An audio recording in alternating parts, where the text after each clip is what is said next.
시청자 여러분 안녕하십니까? 한 주간의 북한 관련 소식과 함께 주요 이슈를 분석해드리는 통일로 가는 길입니다. 지난 10일 북한은 노동당 창건 70주년을 맞아 대규모 열병식을 개최했습니다.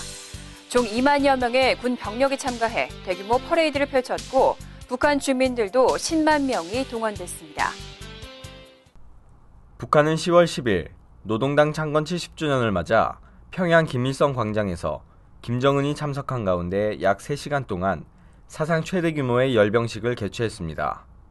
김정은은 25분간의 육성 연설을 통해 우리 당은 미 제국주의자들이 원하는 어떠한 형태의 전쟁도 다 상대해 줄 수 있다. 횡포한 미제와 직접 맞서 수치스러운 패배만을 안기고 제국주의의 강도적인 제재와 봉쇄도 강행 돌파해 나가는 우리 군대와 인민의 불굴의 기상과 단합된 힘은 원수들을 극도의 불안과 공포에 몰아넣고 있다고 주장했습니다. 연설에 이어 장갑차와 탱크, 지대공 미사일, 탄도미사일 등 각종 무기를 앞세운 북한인민군 2만여 명의 행진이 진행됐는데 핵배낭을 메고 있는 특수부대가 등장해 눈길을 끌었습니다. 통일로 가는 길, 정세진입니다. 전문가들은 북한이 이번 열병식에 약 1조 6천억 원의 예산을 투입했을 것으로 분석했습니다. 북한 전문가들은 각종 건설 사업과 전시용 무기 준비, 주민 동원, 행사도구 마련 등을 합치면 1조에서 2조 원이 들었을 것이라고 분석했는데요. 북한 1년 예산의 3분의 1 수준이라고 설명했습니다. 열병식에 사용된 1조 6천억 원은 북한 주민 전체가 29개월 동안 먹을 수 있는 옥수수를 구입할 수 있는 금액입니다. 북한의 지난해 국민 총소득이 34조 2천억 원에 불과하다는 점을 감안할 때 이런 비용은 북한 당국이 감당할 수 없는 수준이라는 평가가 지배적입니다. 행사 비용을 충당하기 위해 해외에 나가 있는 북한 외교관들은 1인당 수천에서 수십만 달러를 충성자금 명목으로 바쳐야 했고 일반 가정에서도 북한 돈으로 가구당 7천 원을 국가에 상납했다고 하는데 이는 북한 노동자의 2달치 월급에 해당합니다. 김정은은 연설에서 인민이란 단어를 97차례나 언급하는 등 친인민적 모습을 강조했지만 이번 열병식을 위해 인민은 얼마나 고생했는지 지나가는 대열에서 과거처럼 눈물 흘리는 주민들의 모습은 거의 보이지 않았습니다. 북한 내부 소식통에 따르면 북한 주민들은 과거에는 열병식 행사 참가를 명예로운 것으로 생각했지만 이제는 선발 대상에서 빠지기 위해 적지 않은 뇌물을 상납하거나 허위 진단서까지 발급받아 제출하고 있다고 합니다. 이번 열병식에는 중국 공산당 서열 5위인 류인산 정치국 상무위원이 참석했습니다. 중국 언론들은 류 상무위원이 김정은과의 면담 시 중국은 한반도 비핵화 원칙을 견지하고 있다면서 육자회담에 조속한 재개를 강조했다고 보도했습니다. 하지만 북한 당국은 류 상무위원이 참관한 횃불 행진에서 횃불로 핵 보유국이라는 글자를 형상화하는 퍼포먼스를 펼쳤습니다. 전문가들은 북한이 이를 통해 중국의 비핵화 강조 입장에 대한 노골적인 불만을 드러내고 있으며 북한의 핵개발 문제를 놓고 중북 양자 간 기존의 입장 차이가 전혀 조율되지 않았음을 상징적으로 보여주고 있다고 분석했습니다.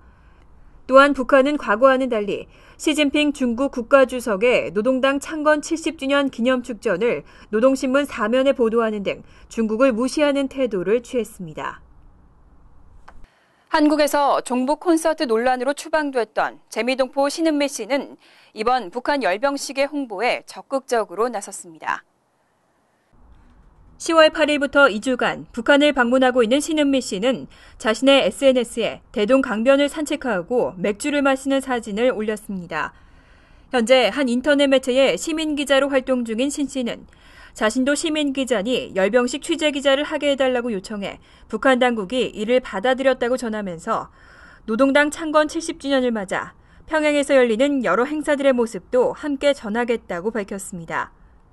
미국 내 대표적 종북 인사인 민족통신 대표 노길남 씨도 평양을 방문하고 북한의 열병식 준비 모습을 민족통신 유튜브에 공개했습니다. 노 씨는 평양에서는 누구를 만나도 김정은 최고 지도자에 대한 존경심과 흠모에 불타고 있다는 사실을 구체적으로 확인할 수 있었다며 평양의 분위기를 전했습니다. 일부 몰지각한 재미 종북 성향 인사들의 시대착오적인 언행이 많은 사람들의 눈살을 찌푸리게 만들고 있다는 의견이 나오고 있습니다. 한편 열병식에 참석한 김정은의 건강 이상설이 다시 제기되고 있습니다. 이전보다 체중이 꽤나 늘어 보였고 줄곧 연설대를 짚고 있는 모습이 보였습니다. 또 쉰 목소리의 연설도 주목을 끌었습니다. 열병식에서 25분간 연설을 한 김정은. 연설하는 내내 연단에 구부정하게 기댄 모습입니다. 이 자세를 관찰한 전문가들은 김정은이 고도 비만에 따른 관절 질환이나 통풍 등 이보다 심각한 기저 질환을 앓고 있어서 오래 서 있는 것 자체가 불가능한 것일 수도 있다고 분석하면서 김정은의 건강 이상설에 무게를 두고 있습니다. 한국 정보당국은 2011년 처음으로 등장했을 당시 90kg 정도였던 김정은의 체중이 현재 130kg까지 불어난 것으로 보고 있습니다. 고도 비만에다 스위스 치즈 등 고열량 음식을 선호하고 헤비 스모커인 나쁜 생활 습관을 감안하면 성인병 고위험군에 해당한다는 진단도 있습니다. 또한 2011년 사망한 김정일이 2008년 뇌졸중으로 쓰러졌던 점을 들어 가족력에서 건강 이상의 원인을 찾는 전문가들도 있습니다. 또한 한국 정부는 김정은의 연설 목소리가 가래가 낀 듯 탁했던 사실 등을 포함해 건강 이상설을 주시하고 있다고 합니다. 통일로 가는 길, 정세진입니다. 마코 루비오 의원 등 연방 상원의원 3명은 지난 6일 대북 제재를 강화하는 법안을 발의했습니다. 지난 2월 에드로이스 하원 외교위원장과 지난 7월 상원 외교위원장 출신의 로버트 메넨데스 상원의원이 발의한 법안과 함께 미국 의회 차원의 대북 제재 여부가 주목받고 있습니다. 2015 대북 제재 강화법으로 명명된 새로운 대북 제재 법안이 지난 6일 상원에 제출됐습니다. 이 법안은 상원 외교위 동아시아 소위원장 코리 가드너 위원이 발의했고 공화당 대선 주자인 마르코 루비오 상원 의원, 공화당 제임스 리시 의원이 공동으로 서명했습니다. 이번에 제출된 법안은 핵무기 개발과 확산 행위에 가담한 개인들과 인권 유린 행위에 개입한 북한 관리들에 대해 광범위한 신규 제재를 가하는 것을 핵심 내용으로 하고 있으며 특히 사이버 공간에서 미국의 국가안보와 경제 이익을 침해하는 단체들을 제재할 수 있도록 하고 있습니다. 이 법안은 지난 2월 에드로이스 하원 외교위원장이 발의한 대북 제재 강화 법안과 지난 7월 로버트 메넨데즈 상원의원이 발의한 같은 취지의 법안과 맞물려 미 의회 차원의 대북 제재 강화 논의를 심화시킬 것으로 보입니다. 법안을 발의한 가드너 의원은 북한 정권은 동북아에서 위협적인 존재이며 이에 대한 더욱 강력하고 집중적인 제재가 필요하다. 오바마 행정부가 북한의 무장 해제를 위한 의지를 보이지 않는다면 의회가 나서야 한다면서 법안은 북한의 나쁜 행동을 바꾸기 위한 압력을 가할 것이고 북한의 사이버 도발에 대한 통일된 전략을 마련하게 될 것이라고 말했습니다. 또한 루비오 의원은 미국은 북한 정권의 현대판 강제 노동 수용소를 종식하기 위해 김정은 독재 정권에 계속 맞서야 한다고 촉구했습니다. 해리 해리스 미군 태평양 사령관은 10월 9일 워싱턴에서 개최된 군사 전문 기자 대상 언론 브리핑을 통해 북한과 김정은 국방위원회 제1위원장이 당면한 최대 위협이라고 강조했습니다. 해리스 사령관은 내가 매일같이 직면하고 있는 가장 큰 위협은 북한으로부터 나온다. 북한에는 나라와 군대를 완전히 장악하고 있는 김정은이라는 예측 불가능한 지도자가 있기 때문이라고 밝혔습니다. 그는 또한 김정은 정권은 핵무기와 이를 운반할 수 있는 수단을 개발하고 있으며 2만 8천여 명의 주한미군과 한국, 일본, 그리고 하와이와 미국 본토에도 매우 실질적인 위협을 주고 있다고 설명하고 김정은이 무모한 행동을 할 경우에 대비해서 강력한 준비 태세를 갖춰야 한다고 강조했습니다. 탈북민 출신 1호 화가인 선무의 삶을 다룬 다큐멘터리 영화 나는 선무다가 영국 레인댄스 영화제에서 상영됐습니다. 유럽 최대 규모의 독립영화제인 만큼 화제가 되고 있는데요.